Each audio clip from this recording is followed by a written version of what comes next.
मिलन सजनी के सजना कि आज पहिला मिलनवा मिलन सजनी के सजना कि हमारी अंग अंग गुलाम नियन खिलल बाबदनवा सुनी सुनी भगवान जन बिहान हो गई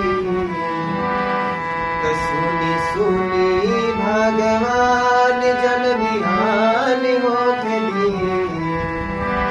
आज राजा जी के कोरवे में जवन हो गई आज राजा जी के कोरवे में